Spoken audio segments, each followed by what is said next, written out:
Lecture topic के इस part में हम बात करेंगे एक exclusive topic that is POP, plaster of Paris. इस लेक्चर में हम बात करेंगे पीओपी होता क्या है, इसको अप्लाई कैसे कर सकते हैं, डिफरेंट टाइप के प्लास्टर कास्ट के नेम के बारे में डिस्कस करेंगे, किन किन फॉर्म्स में हम प्लास्टर कास्ट को अप्लाई कर सकते हैं, then after care of plaster and complications of plaster treatment.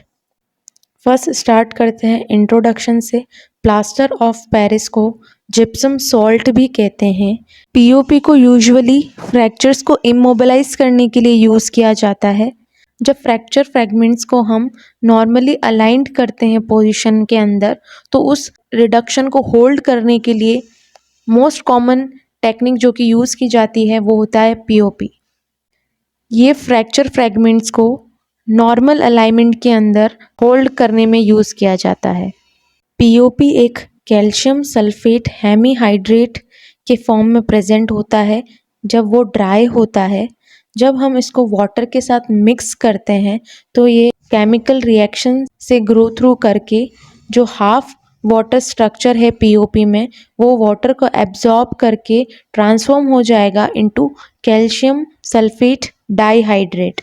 ये एक फुल्ली हाइड्रेटेड फॉर्म होती है पीओपी की। इस प्रोसेस के अंदर पीओपी जो है वो वाटर मॉलिक्यूल्स को गेन करता है, सॉलिडिफाई होता है और कन्वर्ट करता है पाउडर फॉर्म को इनटू सॉलिड सब्सटेंस। ये कन्वर्जन जो होता है वो एक्सोथर्मिक इन नेचर होता है। मीन्स जब हम पीओपी को वाटर के अंदर डालते हैं तो वो हीट रिलीज करता है और जो कि इरिवर्सिबल इन नेचर होता है। तो सबसे पहले हम अफेक्टेड पार्ट को क्लीन करेंगे, फिर उस पर पैडिंग अप्लाई करेंगे कॉटन के साथ, ताकि हम स्किन को प्रोटेक्ट कर सकें किसी भी एक्सोथर्मिक रिएक्शन से, किसी भी हीट से। फिर हम एक स्टॉकिनेट अप्लाई करेंगे फॉर एक्स्ट्रा प्रोटेक्शन। ये एक थिन लेयर कवर होता है। फिर प्लास्टर को वाटर में मिक्स कर कर अप्लाई करेंगे टू द अफेक्टेड पार्ट।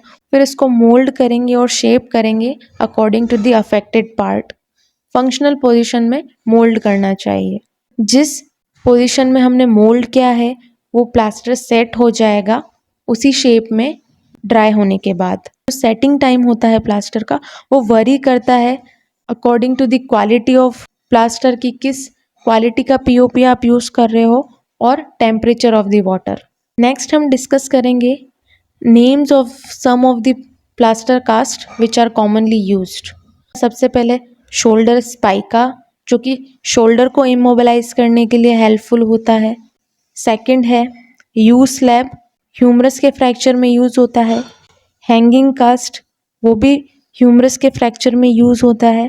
फिर कोल्स कास्ट, जो कि कोल्स फ्रैक्चर के अंदर यूज़ होता है। एक डिस्टल रेडियस फ्रैक्चर होता है। फिर हिप स्पाइका यूज़ करेंगे for the fracture of femur, और सिलेंडर कास्ट यूज़ करेंगे for the fracture of patella.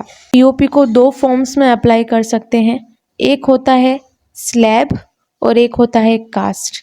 Plaster slab के अंदर हम सिर्फ एक पार्ट को कवर करते हैं, लिम्ब के फुल सरकमफ्रेंस को कवर नहीं करते हैं। इसके अंदर हम प्लास्टर बैंडेज को अनरोल करते हैं टेबल के ऊपर, टू एंड फ्रो मोशन में उसकी लेयर्स बनाते हैं, और ये जनरली यूज़ किया जाता है for immobilisation of soft tissue injuries and reinforcing plaster cast. Means cast के अंदर as a extra protective layer के फॉर्म में यूज़ कर सकते हैं to make the cast more stronger and more supportive. फिर नेक्स्ट फॉर्म है वो है प्लास्टर कास्ट, जिसके अंदर whole circumference of the limb जो है वो कवर होता है, और इसकी थिकनेस वरी करती है for different types of fracture.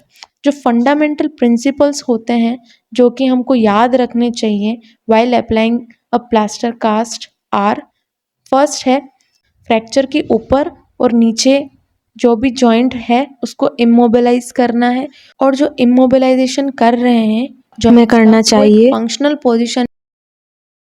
एक वो पोजीशन होती है जिसमें जॉइंट्स को हम मैक्सिमम यूज़ कर पाएँ, उस पोजीशन को फंक्शनल पोजीशन कहते हैं।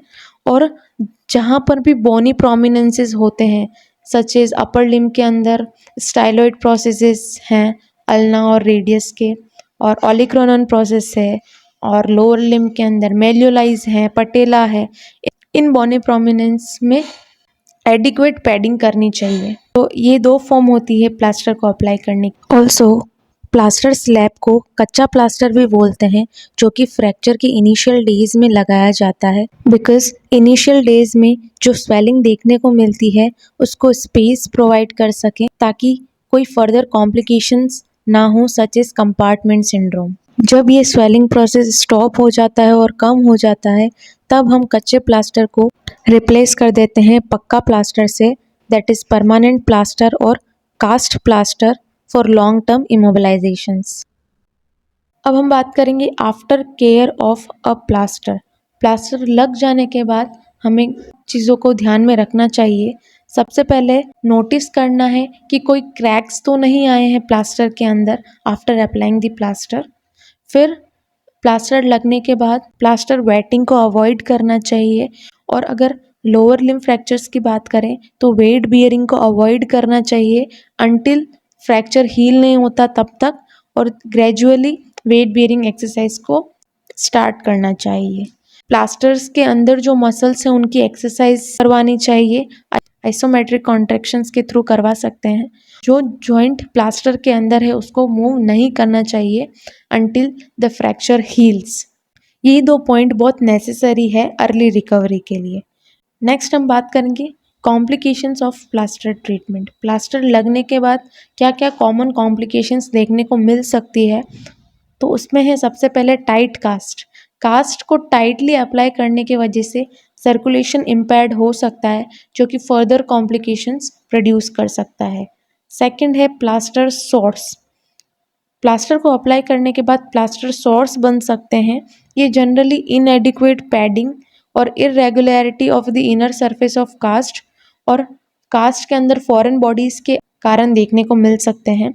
नेक्स्ट है स्किन एब्रेशन और लेजरेशन देखने को मिल सकता है। और लास्ट है लूज कास्ट।